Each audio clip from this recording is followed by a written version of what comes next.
up? It's your girl Anna Talks Wrestling here. Welcome to my channel. Lace up your boots, hit the subscribe and like button, and let's get ready to dive deep into everything pro wrestling.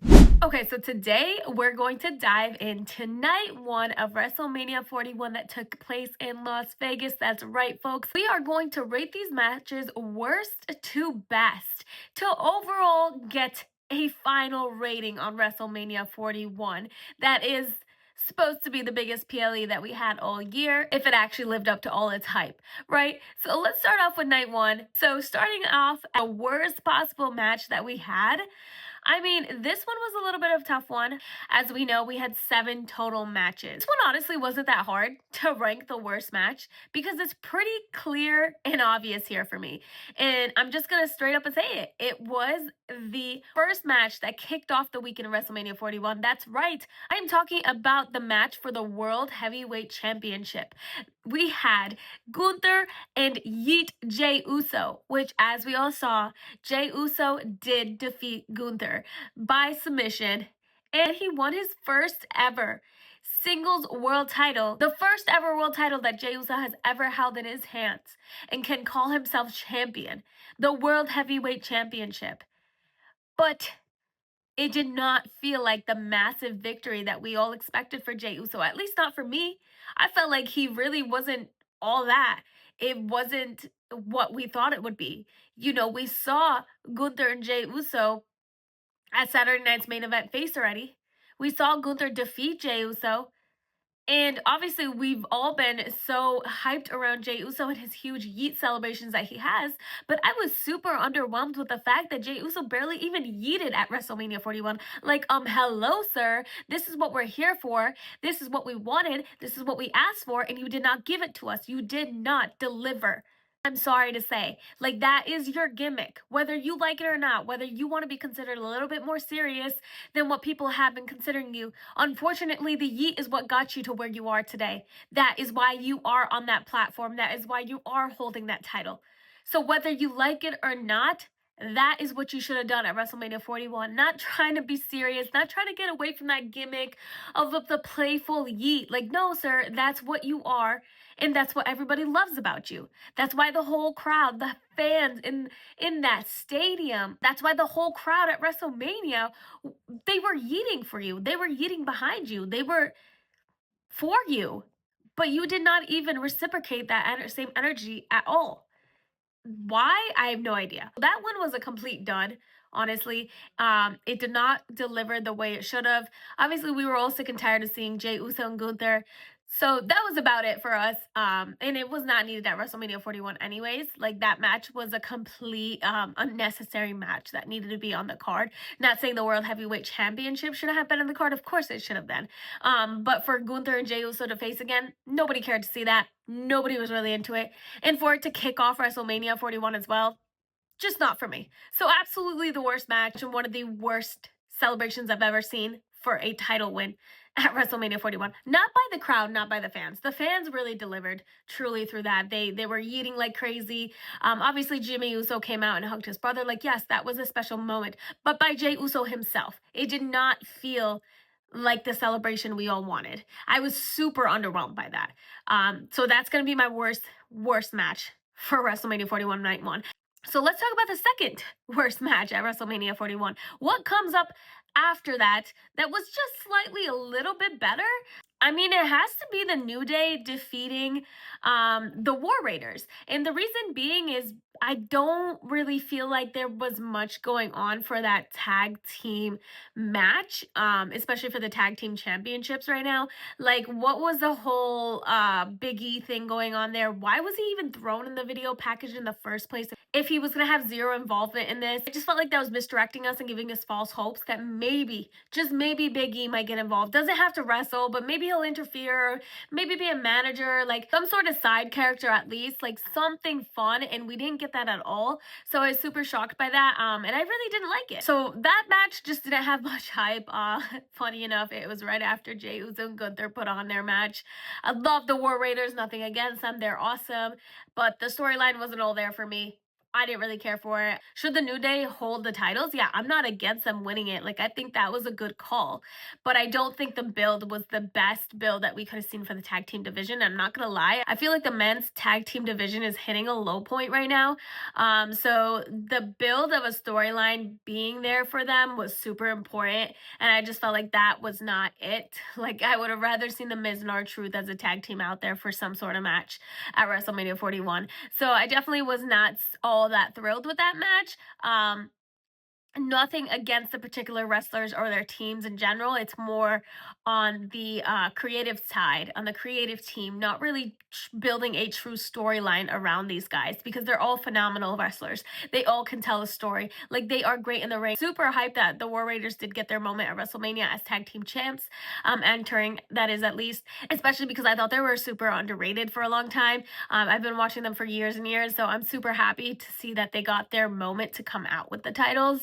And Kofi Kingston and Xaiver was obviously are the best people that could take it off them. Like, that's super honorable that they had some of the best tag team partners take it off the War Raiders. But the lack of the storyline is where it didn't feel like the match was all that. So next up, our third worst. This one was tricky, honestly. I had to put Jade Cargill defeating Naomi at WrestleMania 41. Me personally, I feel like Jade is just getting a push that she might not deserve. Naomi is doing significantly better than Jade in the storyline that they had with Naomi attacking Jade Cargill, and obviously Bianca Belair being friends with both Jade and Naomi in this. I feel like there was something lacking in that storyline for sure, because where's Bianca, the third puzzle piece in this? She's obviously involved somewhere. So I'm hoping to see that storyline be told later on. Obviously, we know that Jade Cargill did face Tiffany Stratton on SmackDown. That did get interrupted. Naomi came out and attacked Jade. So they're definitely not done with that storyline. Tiffy got attacked by Nia Jax. Now, that would be interesting. Are they really going to throw Nia Jax into the title picture again? Like, does she really deserve that against Tiffany Stratton? Absolutely not. But my whole point about all this is the fact that Jade Cargill is just getting this huge major push that she does not deserve. I felt like Naomi really deserved to win at WrestleMania 41. She has put way more work into this storyline than Jade has. Like, Jade got attacked and disappeared forever because she was recovering from her injury that she got from that attack that Naomi did on her, which I still, as I said previously, don't think Naomi was the only one to attack her. I think Bianca was involved somehow too. But regardless, I do feel that Naomi has worked way too hard to get a loss at WrestleMania. Like, that was really unfair to her. She really deserved that win over Jade Cargill. I'm sorry, what has Jade done for this company? She looks great, but how is she on the mic? Can she lead a storyline by herself? Can she be the top person leading a storyline? I mean, obviously, there's a reason that Naomi has been leading this whole thing, taking charge. Yes, Bianca's involved too, but really, we got to give some props to Naomi here. So, Jade beating Naomi at WrestleMania 41 was not for me. And if you really wanted to put Naomi over as a heel, that would have been the night to do it. That would have been the time to do it. Get the crowd to boo. Like, nobody really cares about Jade. She's not really a crowd favorite, unfortunately. She just looks great. She looks the part. You can look the part, but what about the people that put the time in? Who years and years into the company put the time in to not just the WWE, but the storyline itself. What about those people? The people that have had the platform, that have been a pro wrestler for years, that have been working and working their way to finally get that moment at WrestleMania for themselves. What about those people? That is Naomi. That is Caution Heel Naomi. She's a part of one of the best storylines that WWE has right now. In fact, she is the biggest part of the storyline. Jade was attacked, but she left. Naomi continued that storyline afterwards. She took charge. She took the lead. She should have gotten that win at WrestleMania 41. Like it or not, that's really, really how it should have went down. So that's how I feel about that match. And that's why it's the third worst match of night one at WrestleMania 41. It truly is. So who's next? Well, I guess we have to put Jacob Fatu defeating LA Knight by pinfall. It was great and all. Like, LA Knight, I do love him. His whole gimmick of the yeah is awesome. But unfortunately, it was his time to let go of the title. Jacob Fatu getting the title is great and all. I love it. Like, Jacob Fatu is great in the ring. He is great on the mic. I really love the passion he brings into this world of pro wrestling. He clearly seems to be someone who's passionate about it. And I appreciate that about him. And I totally agree with the fact of them giving the title to him, the United States Championship, that is. And the only issue I'm having a little bit is the fact that Solo Sikoa didn't get a match. It's definitely something that's hard for me to grasp. They were pushing Solo so much to be the top guy, to maybe potentially be the next Roman Reigns. There was definitely a push for that, trying to get him to be the next star, the next level. And then I just felt like out of nowhere, they just kind of shut him down. Jacob Fatu came into the picture and they didn't care anymore. And that's where I don't like what the company's doing on the creative side, because if somebody's been putting the work in, the whole Bloodline story this past year, like Solo Sikoa is someone who's taken charge of that storyline. Roman Reigns was gone most of the time. Like, Solo Sikoa was the critical part of the Bloodline story. He is the real tribal chief, as he says, right? And then all of a sudden he just kind of disappeared from the spotlight, and now he's just a background guy for Jacob Fatu. Not really making sense. I'm hoping that the storyline leads to Jacob Fatu and Solo maybe facing each other at SummerSlam. Like, that would be awesome. So that's my issue with that match, is that I just wish Solo Sikoa was put on the card of WrestleMania somewhere. That's all I wanted. On top of this, like, I have no problem with Jacob Fatu being part of WrestleMania 41. I have no problem with him winning the title, the United States Championship, at WrestleMania 41. My problem is that Solo is now his side piece. Solo is now thrown to the side, and that's where I don't feel like that was right on the creative side either, for them to just kind of toss Solo to the side. Especially considering the fact that Solo wasn't all that great when he first came in. Like, he needed some work. And man, did he work on himself. He worked on himself. He started becoming way better on the mic, cutting promos. Like, he started really getting himself a look and a feel, a persona to him. Even when he spoke, his voice, like, you would want to listen. Like, it drew people in. He would bring attention towards himself. Like, he really started to have this aura about him. And that is what WWE was looking for, and that's why they were pushing him. And then all of a sudden, when he got it, now he's just kind of being buried. Like, that's what I think WWE lacks, is making superstars. They believe in them and they push them and they push them. And then once they start to have a little bit of a breakthrough, since it's not the extreme breakthrough that they want, they cut them off, or they start to bury them, or they just don't care. I just don't think the timeline is realistic, because each person, each pro wrestler has their own timeline, has their own time to shine, and they all obviously develop differently as characters and in the storyline, as people, as pro wrestlers, as storytellers. Not each person can be written step by step. That's just not realistic. So that's where I'm not a huge fan in Jacob Fatu winning the title if Solo Sikoa wasn't even on the card of WrestleMania 41. But overall, Jacob Fatu winning the United States Championship is not a problem for me, as long as they give some credit to Solo somewhere in the storyline. I think the best thing they can do is have Solo Sikoa face Jacob Fatu for the United States Championship, maybe at Backlash or SummerSlam, whatever it is. Somewhere they need to have this match happen, and they need Solo and Jacob to turn on each other. That's the best way to do it. So next up, match number 5 here. And this is where it starts to be a little bit more serious, because now I'm ranking towards the best matches on night 1 at WrestleMania. So I have to give it to somebody who has been busting his butt in this company and just made his debut not too long ago. Yes, I'm talking about none other than El Grande Americano facing Rey Fenix, which I am shocked that they let El Grande Americano pin Rey Fenix after Rey Fenix just came from AEW, made his debut recently. Obviously, we know it was supposed to be Rey Mysterio instead of Rey Fenix. But I was definitely shocked that once Rey Fenix came into the picture, that they let El Grande Americano still win. Like, who is this man? Where did he even come from? Who in the world is El Grande Americano coming in and making his debut not too long ago and saying, I'm going to wrestle on the grandest stage in the mall at the biggest PLE, biggest show of the year, WrestleMania 41 in Las Vegas, against Rey Mysterio, one of the greatest of all time, actually the best luchador of all time. That's freaking crazy, right, you guys? And then Rey Mysterio happens to get injured right before WrestleMania, unfortunately. So we didn't get to see him wrestle. And they put Rey Fenix, someone who was supposed to be a huge debut into the WWE coming from AEW, Rey Fenix. Grande Americano defeated Rey Fenix. Like, that was shocking for me, but absolutely something I loved. And I was afraid that Rey Fenix was going to defeat El Grande Americano, and they weren't going to do justice to that storyline that El Grande Americano has been building up. And obviously the storyline is, who is this man? Where did he come from? Where does his roots come from? Where does this story begin? Who is the man under the mask? Who is El Grande Americano? Whoever he is, he's doing phenomenal, magnificent. Let's keep going with El Grande Americano. Yes, I'm a little upset that maybe somebody like, let's say, Chad Gable didn't get to perform on the stage of WrestleMania 41. And El Grande Americano, who just made his debut not too long ago, gets to be on the stage of WrestleMania 41, about to face Rey Mysterio, but then went on to face Rey Fenix.